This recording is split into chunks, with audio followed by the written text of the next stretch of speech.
গত ২-৩ বছরে ত্রিপুরা রাজ্যে অনেকগুলি বড় বড় চাকরির প্রক্রিয়া কমপ্লিট হয়েছে।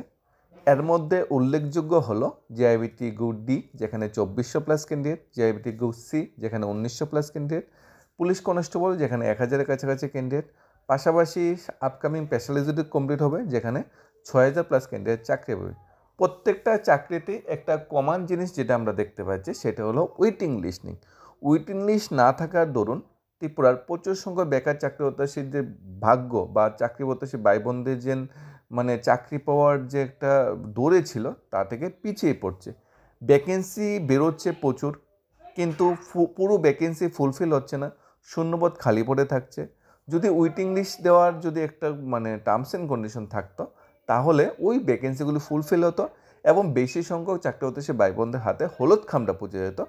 চতুর্দিক দিয়ে যদি আমরা চিন্তা করি, সরকার থেকে অ্যাডভার্টাইজমেন্ট করা হচ্ছে, পুরো অ্যাডভার্টাইজমেন্ট ফুলফিল করা হচ্ছে না। এরকম টিপিএসসির ক্ষেত্রে আমরা দেখেছি, টিপিএসসিতে অনেক ধরনের অ্যাডভার্টাইজমেন্ট বেরোচ্ছে, এই টিপিএসসি তো ওয়েটিং লিস্টের ব্যবস্থা নেই। জেআইবিতে অনেক ধরনের অ্যাডভার্টাইজমেন্ট বেরোচ্ছে, জেআরবিতে তো ওয়েটিং লিস্টের ব্যবস্থা নেই। ত্রিপুরা পুলিশ কনস্টেবল ওয়েটিং লিস্টের ব্যবস্থা নেই। আমরা দেখেছি স্টাফ নার্স নিয়োগ হয়েছিল, নার্সিং অফিসার, সেখানেও ওয়েটিং লিস্টের ব্যবস্থা নেই। টিপিএসসির যে মিসেলেনাস কম্বাইন্ড, সেখানেও ওয়েটিং লিস্টের ব্যবস্থা নেই। প্রত্যেকটা চাকরি, পুরা সরকারি চাকরিতে ওয়েটিং লিস্টের ব্যবস্থা নেই। অথচ ব্যাংকিং সেক্টরের চাকরি, হাইকোর্টের চাকরি বা সেন্ট্রাল গভর্নমেন্টের চাকরির ক্ষেত্রে কিন্তু ওয়েটিং লিস্টে একটা ব্যবধান থাকে যে যারা যারা জয়েনিং করবে না, যারা যারা চাকরিতে যোগদান করবে না, তাদের যে সিটগুলো ভ্যাকেন্ট পড়ে থাকবে, ওই ভ্যাকেন্টে পিছিয়ে পড়ে যারা ওয়েটিং লিস্ট থাকবে তাদের চাকরিটা দেওয়া হবে। এখানে আমরা যদি জেআইবিটি দেখি, আমরা গতদিন দেখেছি পুলিশ কনস্টেবল চাকরি করতে সে ভাই বোনরাও একটা প্রটেস্ট বা আন্দোলন করেছে অপেক্ষমান তালিকার জন্য। সবার একটাই কথা, candidate are go for waiting list, আপনার recruitment process take up years. একটা রিক্রুটমেন্ট প্রসেস যদি প্রতি বছর ১ বছর ১.৫ বছর কমপ্লিট হয়ে যেত, তাহলে ওয়েটিং লিস্টের এত দাবি দেওয়া আসতো না। যেহেতু একটা রিক্রুটমেন্ট প্রসেস কমপ্লিট হতে একটি ৫ বছর ৪ বছর লেগে যাচ্ছে, তাই ওয়েটিং লিস্ট থাকাটা কিন্তু সত্যি উল্লেখযোগ্য বিষয় ছিল এবং ওয়েটিং লিস্ট থাকাটা দরকার ছিল। যেখানে আমরা দেখেছি পুলিশ কনস্টেবলে ১,০০০+ ক্যান্ডিডেট কিন্তু চাকরি পায়নি, কিছু পোস্ট খালি পড়ে আছে। পাশাপাশি যারা চাকরি পেয়েছে অনেকে আবার সেন্ট্রাল গভর্নমেন্টের অধীনে, এসএসসির অধীনে অনেকে চাকরি পেয়ে গেছে, অনেকে আরও বেটার অপরচুনিটি পেয়ে চাকরি পেয়ে গেছে। অর্থাৎ ৯০০+ ক্যান্ডিডেটকে চাকরি দেওয়া হয়েছে, ম্যাক্সিমাম ৮০০+ ক্যান্ডিডেট জয়েন করবে। সেখানে পুলিশ কনস্টেবল মিনিমাম ২০০+ ভ্যাকেন্সি খালি পড়ে থাকবে। এখন কোশ্চেন হলো, নতুন করে ভ্যাকেন্সি আসবে আরও ৯১৬ জন, সেখানে কি ২০০ জন অ্যাড হবে? অ্যাড হবে না তো, ওই ২০০টা পোস্ট পুরোটাই অ্যাবলিশড হয়ে যাবে।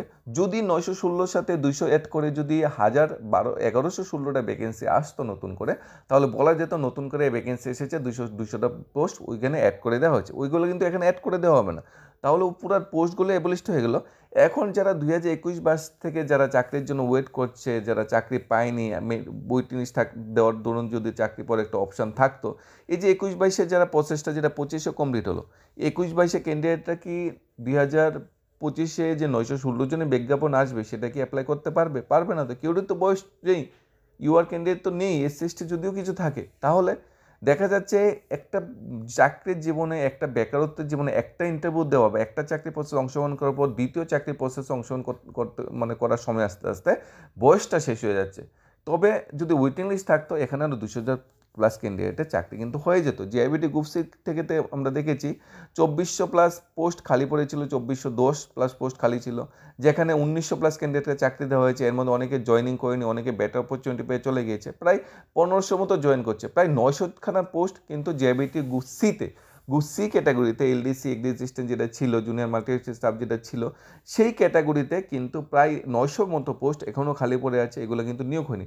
নতুন করে আবার রিক্রুটমেন্ট প্রসেস কবে শুরু হবে সে বিষয়ে সন্দিহান।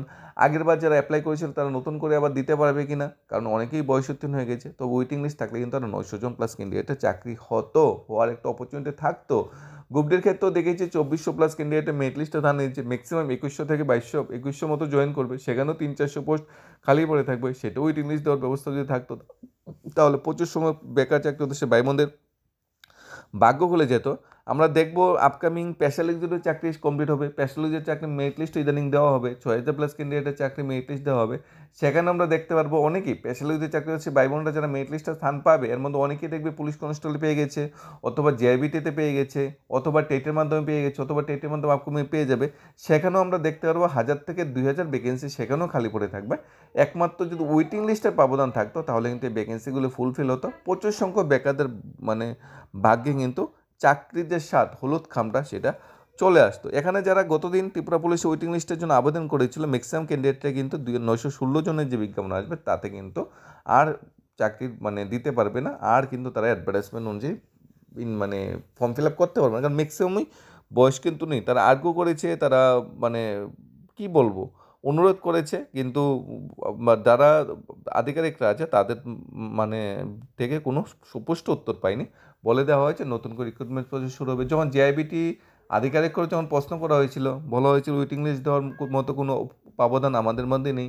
টিপিএসসিও যখন কোশ্চেন করা হয়েছিল, টিপিএসসিও সেম কথা বলে নিজের দায়ভাব বা নিজের দায় যেটা সেটা সরকারের উপর ঢেলে দিয়েছিল, ছেড়ে দিয়েছিল। তাহলে কোনো একটা অর্গানাইজেশন, কোনো একটা রিক্রুটমেন্ট বডি ওয়েটিং লিস্ট দেবে বা না দেবে তার পুরোপুরি নির্ভর করছে রাজ্য সরকারের উপর। রাজ্য সরকার যদি বিধানসভায় আইন পাস করে, রাজ্য সরকার যদি মন্ত্রিসভা যদি সিদ্ধান্ত নিয়ে যদি কোনো মানে ডিসিশন নেই তাহলেই সম্ভব সে ওয়েটিং লিস্ট দেওয়া।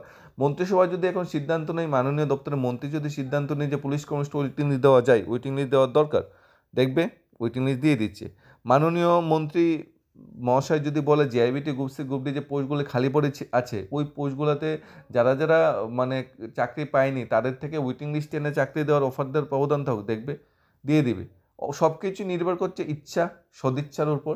তবে ওয়েটিং লিস্ট দিলে যেখানে বেকার চাকরি হতো সে ভাই বোনদের মুখে হাসি ফুটতো, সেখানে কিন্তু সরকারের মুখে হাসি ফুটতো না, সরকার কিন্তু সে বিষয়ে খুশি থাকতো না। সরকার চাইবে না যে বেশি সংখ্যক চাকরি হলে সরকারের বেতন দিতে হবে, বেতন কাঠামো দিতে হবে, স্যালারি দিতে হবে, ডিএ দিতে হবে, ইনক্রিমেন্ট দিতে হবে, অনেকটা ফিনান্সিয়াল বার্ডেন সরকারের উপর পড়ে যাবে। তাই সরকারও চাইছে না ওয়েটিং লিস্ট দেওয়ার। ওয়েটিং লিস্ট না দেওয়াতে কিছু পোস্ট ভ্যাকেন্ট পড়ে থাকলো, ভ্যাকেন্ট পোস্টগুলো ফুলফিল করতে হলো না, তাহলে আর সেই বিষয়ে আর সরকারের কোনো মাথা ব্যথা নেই। এখন কথা হলো ওয়েটিং লিস্ট না দিলে কি সরকারের কোনো নেগেটিভ এফেক্ট পড়বে সরকারের উপর? উত্তরটা হবে না। কেন পড়ছে না? সরকার তো নিজের মতো বা দপ্তর নিজের মতো অ্যাডভার্টাইজমেন্ট দিয়ে দিচ্ছে 1000 পুলিশ কনস্টেবল। কয়জন নিয়োগ হবে এটা পরের বিষয়। এখন তো অ্যাডভার্টাইজমেন্ট হয়ে গেছে 1000 নিয়োগ করা হচ্ছে। জেআইবিটি বান্ধব অ্যাডভার্টাইজমেন্ট হয়ে গেছে 4910 জন নিয়োগ হবে, নিয়োগ হয়েছে 3500। তাতে কি সরকার তো অলরেডি অ্যাডভার্টাইজমেন্ট দিয়ে দিয়েছে। তাই সরকার যেখানেই অ্যাডভার্টাইজমেন্ট অনুসারে তখনই বলবে যে আমরা 4900 জনের অ্যাডভার্টাইজমেন্ট দিয়েছিলাম, যোগ্য প্রার্থী পাইনি বা কিছু পোস্ট খালি পড়েছিল। সবসময় কিন্তু এই জিনিসটাই কিন্তু হয়ে যাচ্ছে। আমরা বারবার দেখছি ত্রিপুরা চাকরি উদ্দেশ্যে ভাই বোনদের যে মেইন দাবি, মেইন যে মোটিভ সেটা হলো সঠিক সময়ে চাকরির প্রসেস কমপ্লিট করা। 2022-এর প্রসেস 2021-এর প্রসেস 25-এ না কমপ্লিট করে 2023-এ কমপ্লিট করা। পাশাপাশি চাকরির প্রসেস কমপ্লিট করার পাশাপাশি যাতে এমন কোনো ব্যবস্থা থাকে যতগুলা পোস্টের জন্য অ্যাডভার্টাইজমেন্ট বেরোয় অতগুলা পোস্টই যাতে নিয়োগ হয় ওয়েটিং লিস্ট দেওয়ার মাধ্যমে। এবং যদি ওয়েটিং লিস্ট দিতে যদি কোনো প্রকার প্রবলেম থাকে, কোনো প্রকার যদি কনফিউশন ডাউট থাকে, আইনি জটিলতা থাকে, যদিও থাকার কথা নয়, তাহলে নতুন যে রিক্রুটমেন্ট প্রসেস শুরু হবে তাতে যাতে আগের যে ব্যাকলগ ভ্যাকেন্সি সেটিগুলো টেনে নেওয়া হয়, নতুন করে কোনো পোস্ট ক্রিয়েশন যাতে না করতে হয়। যেরকম পুলিশ কনস্টেবলের 150-200-র মতো পোস্ট খালি পড়ে থাকবে, এখন 916 জন অলরেডি অ্যাডভার্টাইজমেন্ট অলরেডি মন্ত্রিসভার সিদ্ধান্ত হয়ে গেছে, তাহলে 200টা পোস্ট যেহেতু খালি পড়ে আছে, ওই 200টা পোস্ট যদি খালি পড়ে থাকে আর কি, তাহলে 200টা পোস্ট যাতে 916 জনের সাথে অ্যাড করে দেওয়া, নতুনভাবে যাতে ভ্যাকেন্সি নতুনভাবে যাতে অ্যাডভার্টাইজমেন্টটা বেরোয়। পাশাপাশি জেআইবিটি যেহেতু প্রায় 1500 মতো গ্রুপ ডি মিলে পোস্ট খালি পড়ে থাকবে বা 1000 পোস্ট খালি পড়ে থাকবে, নতুন করে মন্ত্রিসভার সিদ্ধান্ত হচ্ছে প্রত্যেকটা দপ্তরে নিয়োগ হবে। ওই মন্ত্রিসভার যে সিদ্ধান্তই হয়েছে ওই সিদ্ধান্ত অনুসারে কিন্তু জেআইবিটি নতুন করে রিক্রুটমেন্ট, নতুন করে অ্যাডভার্টাইজমেন্ট দেবে। এখানে ওই যে আগে ব্যাকলগ ভ্যাকেন্সি সেগুলি কিন্তু অ্যাড করে দেওয়ার দরকার, সেগুলি কিন্তু নতুন করে পোস্ট ক্রিয়েশন করার দরকার নেই। আগে থেকেই পোস্ট ক্রিয়েশন আছে, পোস্টগুলো ফর্ম ফিল আপ হয়নি, তাই ওই পোস্টকে কিন্তু আবার টেনে এনে ভ্যাকেন্সিটা বাড়িয়ে দেওয়ার দরকার। কোনো দিকেই কিন্তু হচ্ছে না, পোস্টও খালি পড়ে থাকছে, চাকরিও বেকাররা পাচ্ছে না, মন্ত্রিসভা ঠিকঠাক সিদ্ধান্ত নিচ্ছে না, বিধানসভায় ঠিকঠাক সিদ্ধান্ত নিচ্ছে না ওয়েটিং লিস্টের ব্যাপারে। তাহলে চাকরি হতে সে ভাই বোনরা কোথায় যাবে? তারা যে চাকরি প্রসেস বছরকে বছর শেষ হয়ে যাচ্ছে, তারা সেই আবেদনটা কি থাকবে, কোথায় জানাবে?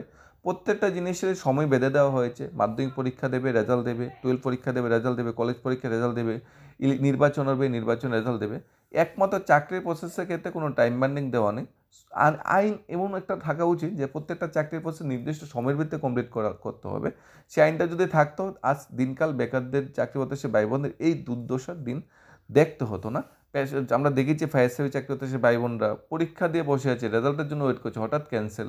ত্রিপুরা অ্যাসেম্বলিতে ইন্টারভিউ মানে ফর্ম ফিল আপ করে বসে আছে পরীক্ষার জন্য, দেখলো ক্যান্সেল। টিপিসি দেখলো ক্যান্সেল, পিআই দেখলো ক্যান্সেল। অর্থাৎ একটা চাকরির প্রসেস শুরু করতে যথেষ্ট সময় না লাগে, ক্যান্সেল করতে এতে স্বল্প সময় ক্যান্সেল করে দেওয়া হচ্ছে।